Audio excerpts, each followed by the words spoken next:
నమస్తే. గతంలో వైసీపీ హయాంలో ఉన్నప్పుడు సోషల్ మీడియా కావచ్చు, వీళ్ళందరూ కూడా విచ్చలవిడిగా వాళ్ళు మాట్లాడిన మాటలు కానీ ఏవో అన్నీ చూసాం. అయితే ఘనాగనులందరూ కూడా దాంట్లో ఉన్నారు. ఒకరు శ్రీరెడ్డి గారు కావచ్చు, అనిల్ బోరగడ్డ కావచ్చు, లేదా వర్ర రవీంద్ర కావచ్చు, ఇలా చాలామంది. అయితే వీళ్ళందరిలో కూడా ఒక పొజిషన్ కొద్దిగా ఎక్కువ ఉన్నవాడు పోసాని కృష్ణమురళి. అయితే నిన్న ఒక కొత్త లేటెస్ట్ వీడియో తీస్తూ సాక్షికి దండం పెడుతూ నేను ఇకపైన ఎటువంటి రాజకీయాలపై మాట్లాడినంటున్నటువంటి మాటలపై ఏంటి ఆంతర్యం అనే దానిపై మనతో పాటు సూర్యదేవ లత గారు ఉన్నారు. వారిని అడిగి తెలుసుకుందాం. మేడం నమస్తే. నమస్తే మేడం, మొత్తానికి పోసాని కృష్ణమురళి చెప్పాలంటే ఒక సినీ పరంగా ఏదైతే వైసీపీకి ఒక పూర్తిగా ఒక మెగాస్టార్ లాగా నిల్చున్నాడని చెప్పుకోవాలి. సో తను మాట్లాడిన మాటలు కావచ్చు అవన్నీ విన్నాం. అయితే తనకు సంబంధించినటువంటి యొక్క ఏదైతే పోర్ట్ఫోలియోకి సరైన న్యాయం కూడా చేయలేదు. ఎందుకంటే తన పోర్ట్ఫోలియో తప్ప మిగతాదంతా కూడా పవన్ కళ్యాణ్ తిట్టడం కావచ్చు, లేదా చంద్రబాబు నాయుడు గారిని తిట్టడం కావచ్చు, ఇదే పని కిందే పెట్టుకున్నారు.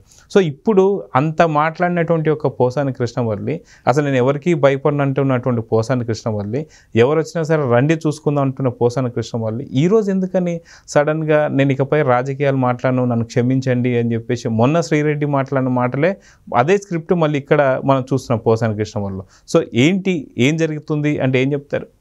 ఇక్కడ వ్యత్యాసం చూస్తున్నట్టు అనిపిస్తుంది. ఎందుకంటే గతంలో 2014లో కూడా మాట్లాడారు ఇదేలాగానే. కానీ అప్పుడు కూడా అంటే నారా చంద్రబాబు నాయుడు గారు వీటి మీద దృష్టి పెట్టలేదన్నమాట. సో ఎప్పుడు కూడా సరే పని చేసుకుంటా పోదాం, మనం కష్టపడే తత్వం ఆయనకి, ఎప్పుడు వీటిని గురించి పట్టించుకోలేదు. మాట్లాడే వాళ్ళు మాట్లాడుకుంటా పోతారు. సో మనం పనిలో చూపెట్టాలనేదే ఉండేది. కానీ ఇంకా అధికారం వచ్చింది, జగన్మోహన్ రెడ్డి అధికారం వచ్చాక వీళ్ళు అంటే మమ్మల్ని ఇంకెవ్వరూ ఏమీ చేయలేరు అనేటట్టు ఒక సెన్సార్ అనేది కూడా లేకుండా పోయింది. అంటే ఆ మాట్లాడే మాటలకి కొన్ని ఎంత బీప్ సౌండ్లు వేసుకున్నారు. అంటే అంత అసభ్యమైన వాక్యాలు కూడా మాట్లాడటం చేశారు. అంటే వీళ్ళందరూ మాట్లాడిన మాటలు కానివ్వండి, చేష్టలు కానివ్వండి, ప్రజల్లో కూడా అది బాగా తెలిసింది. ఎవరూ కూడా అది ఆ ఛానళ్ళు వస్తుంటే వాళ్ళ మాటలు వస్తుంటే మార్చేయాలనిపించేది, ఎవరికి చూడాలని కూడా అనిపించేది కాదు. అట్లాంటిది ఈ రోజున వీళ్ళందరూ అంటే అదేలాగా ఫాలో అవుతారు అనుకున్నారు. చంద్రబాబు నాయుడు గారు ఎప్పుడు పట్టించుకోరు కదా, ఎప్పుడు ఏమి అనరు కదా అని ఒక ధైర్యం వీళ్ళల్లో ఉంది. ఇప్పుడు అట్టాగే ఉంటారు, ఏం పెద్ద పట్టించుకోరు, మనం ఏం మాట్లాడినా ఏముందిలే అనుకున్నారు. కానీ దీనికి ఎక్కడో ఒక చోట ఫుల్ స్టాప్ పెట్టాలనేది బాబు గారికి కూడా అనిపించింది.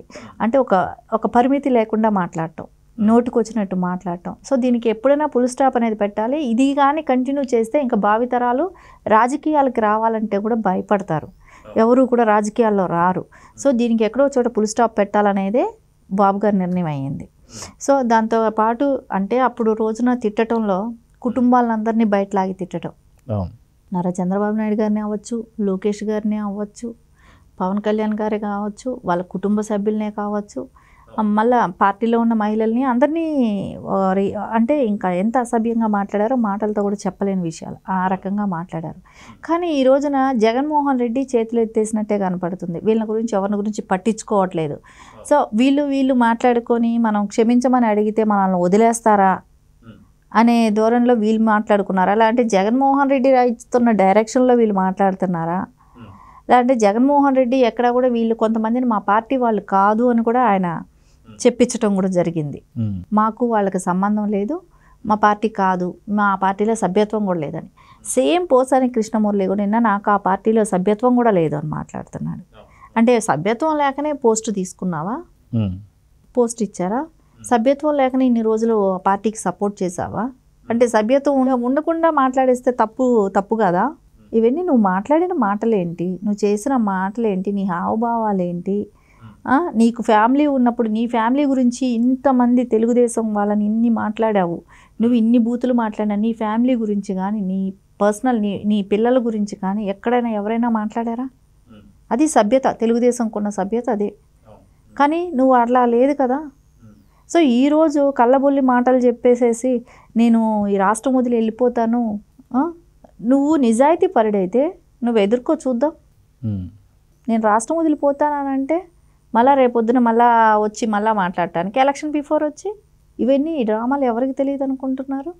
ఇదే ఫ్యామిలీ, ఇదే భార్య, ఇదే కొడుకులు, ఈ ఫ్యామిలీ అంతా నీకు ముందు గుర్తుకు రాలేదా? ఈరోజు మాటకు ముందు నా భార్య చెప్పినట్టు, నా కొడుకులు చెప్పినట్టు అని అంటున్నారు. ఓకే, అందరికీ ఫ్యామిలీలు ఉంటాయి, అందరూ కూడా వాళ్ళ ఫ్యామిలీ గురించి ఆలోచించాలి కూడా, తప్పు కాదు. కానీ నీకు ఇప్పుడే ఎందుకు గుర్తుకొచ్చింది, గతంలో ఎందుకు గుర్తు రాలేదు? అదే ఫ్యామిలీల గురించి మాట్లాడావు కదా, దేవాంశ గురించి కూడా మాట్లాడావు, చిన్న బాబును కూడా పెట్టుకొని మాట్లాడాడంటే ఎంత దారుణం. అంటే ఏం సంబంధం ఉంది? 5-6 ఏళ్ళ పిల్లాడిని కూడా పెట్టుకొని వీళ్ళు మాట్లాడారు కదా, అప్పుడు తెలియలేదా వాళ్ళకి అది ఫ్యామిలీలు కాదా? వాళ్ళందరూ ఎంత బాధపడి ఉంటారు. ఇప్పుడు నీ కొడుకులు నీ భార్యని ఇట్లా చెప్పుకుంటా వస్తున్నారు. ఇంకా శ్రీరెడ్డి లాంటి వాళ్ళైతే నా తల్లిదండ్రులు అని చెప్తున్నారు. ఇంకా వీళ్ళందరూ చెప్పేది చూస్తే వీళ్ళకేనా కుటుంబాలు ఉన్నాయి? మీరు ఇంతమంది కుటుంబాలని బాధ పెట్టలేదా? ఎప్పుడు ఏ రోజు బయట రాజకీయాల్లోకి రాని వాళ్ళందరినీ కూడా నోటుకొచ్చినట్టు మాట్లాడారు కదా, ఎప్పుడు ఎక్స్పోజ్ కాలేదు వాళ్ళందరూ. అలాంటి వాళ్ళని కూడా మాట్లాడారు కదా. అరే చంటి పిల్లల దగ్గర నుంచి మాట్లాడారే మీరు. దీన్నంతా ఎవరు క్షమిస్తారు? వీళ్ళనైతే ఖచ్చితంగా అయితే ఈరోజు వీళ్ళందరూ చేసే డ్రామాలు కానీ కళ్ళబొల్లి మాటలే కానివ్వండి, ఇదన్నీ నమ్మశక్యం కాదండి. ఇది ఈరోజు మళ్ళా ఉంటారు, మళ్ళీ రేపు పొద్దున ఇదే మాటలు మాట్లాడతారు. మాట్లాడేటప్పుడే వీళ్ళకి ఒక బ్యాలెన్స్ ఉండాలి, వీళ్ళు ఒక పరిధి దాటి మాట్లాడేటప్పుడే వీళ్ళు ఆలోచించాల్సింది ఉండే, కానీ వీళ్ళు ఎక్కడ కూడా ఆలోచించలా. అయితే గతంలో మనం చూసుకుంటే ఏదైతే లోకేష్ గారు రెడ్ బుక్ వచ్చిన తర్వాత, ఎందుకు గతంలో మనం చూసిన చంద్రబాబు నాయుడు గారు ఇలానే ఉంటారు, ఆయన అభివృద్ధి తప్ప వేరే ఏది పట్టించుకోరు, సో మనం ఏది మాట్లాడినా సరే దానికి పెద్దగా ఏమి ఉండదని. కానీ ఏదైతే వైసీపీ హయాంలో 2019 నుంచి 2024 దాకా కూడా అక్కడ పూర్తి ఆధారాలతో ఒక్కొక్కరు వీడియో కావచ్చు, లేదా ఆడియో క్లిప్పింగ్స్ కావచ్చు, లేదా పూర్తి డేటాతో తీసుకెళ్ళి కేసులు పెట్టడంతో, సో ప్రతి వైసీపీ పార్టీ కూడా ఇతనితో మాకు సంబంధం లేదు, వీళ్ళతో మాకు సంబంధం లేదు, మా పార్టీలో సభ్యత్వం లేదని చెప్పేసి చెప్పుకోవడం జరుగుతుంది. సో దీంతో రెడ్ బుక్ చూసే భయపడుతున్నాడా పోసాని కృష్ణమురళి అంటే ఏమని చెప్తారు? ఇప్పుడు రెడ్ బుక్లో కూడా చెప్పారు కదా, లోకేష్ గారు ఒకటే మాట చెప్పారు, రెడ్ బుక్లో అనేది ఎవరివి తప్పు చేసిన వాళ్ళు భయపడతారండి. తప్పు చేయని వాళ్ళకి ఇప్పుడు ఆధారాలు లేనప్పుడు వాళ్ళ మీద కేసు పెడితే నిలబడదు కదా, అది ఎప్పటికైనా కొట్టేస్తారు కదా, దాని మూలాన యూజ్ లేదు కదా. సో వీళ్ళు తప్పులు చేశారనేది సాక్షాత్తు ప్రజలు చూసారండి, ప్రజలు చూస్తారు. ఇప్పుడు ఎవరో కావాలని ఇప్పుడు రెడ్ బుక్లో ఉందని అంటే రెడ్ బుక్లో ప్రజలు చూసిందే ఉంటుంది. సో కొత్తగా ఇంకొకళ్ళది ఏమీ లేదు. బాధపడ్డ ప్రజలు కూడా ఉన్నారు, దానిలో బాధపడ్డ కార్యకర్తలు ఉన్నారు, బాధపడ్డ నాయకులు ఉన్నారు. సో అవన్నీ పక్కా ఎవిడెన్స్తో ఉన్నటివే కదా. ఎవిడెన్స్ లేని కేసులు ఎప్పుడూ కూడా తెలుగుదేశం పార్టీ ఎప్పుడూ కక్షపూరిత రాజకీయాలు చేయదు. మీరు ఏదైతే తప్పు జరిగిందో, ఏదైతే తప్పు చేశారో, ఆ 5 ఏళ్ళు మీరు వ్యవస్థలంతా గుప్పిట్లో పెట్టుకున్నారో దాని పర్యాసానం ఈరోజు అది క్లియర్ చేయాల్సిన అవసరం ఉంది. ఆ రోజు మీరు ఆడినట్టు ఆడారు పోలీసులు, మీరు చెప్పినట్టు విన్నారు పోలీసులు. ఈ రోజు అయితే దాని మూలాన్ని ఇబ్బంది పడ్డ ప్రజలు ఉన్నారు కదా, దాని మూలాన్ని ఇబ్బంది పడే నాయకులు ఉన్నారు కదా, కార్యకర్తలు ఉన్నారు కదా, వాళ్ళందరికీ ఎప్పుడు న్యాయం జరుగుతుంది? సో ఇంకా జీవితాంతం న్యాయం జరగదా? సో న్యాయం జరగాలి అని అన్నప్పుడు వీళ్ళు వాటి మీద యాక్షన్ తీసుకోవాల్సిన అవసరం ఉంది. సో ద రెడ్ బుక్ను చూసి భయపడుతున్నారంటే మీరు తప్పు చేశారు కాబట్టి భయపడుతున్నారు. తప్పు చేయని వాళ్ళు ఎందుకు భయపడతారండి? భయపడే ప్రసక్తి లేదు కదా. సో ఖచ్చితంగా తప్పు చేసిన వాళ్ళు ఎవరైనా సరే రెడ్ బుక్లో పేరు ఉంటుంది, ఉన్నంత మాత్రమే కాదు కదా, మీరు తప్పు చేస్తుంటే ఖచ్చితంగా మీరు శిక్ష అనుభవించాల్సిన అవసరం ఉంది. సో చూద్దామని ఖచ్చితంగా మొన్న శ్రీరెడ్డి కావచ్చు, ఈరోజు పోసాని కృష్ణమురళి కావచ్చు, రేపు ఇంకెవరెవరు క్షమాపణ చెప్పబోతున్నారు, వాళ్ళ తప్పు తెలుసుకున్నారా లేదా, ఇది శాశ్వతంగా తప్పు తెలుసుకున్నారా లేదా ఓన్లీ మళ్ళీ ఎలక్షన్స్ వరకే లేదా కాదనేది కాలమే నిర్ణయిస్తుంది. చూద్దాం ఏం జరగబోతుంది. నమస్తే. నమస్తే.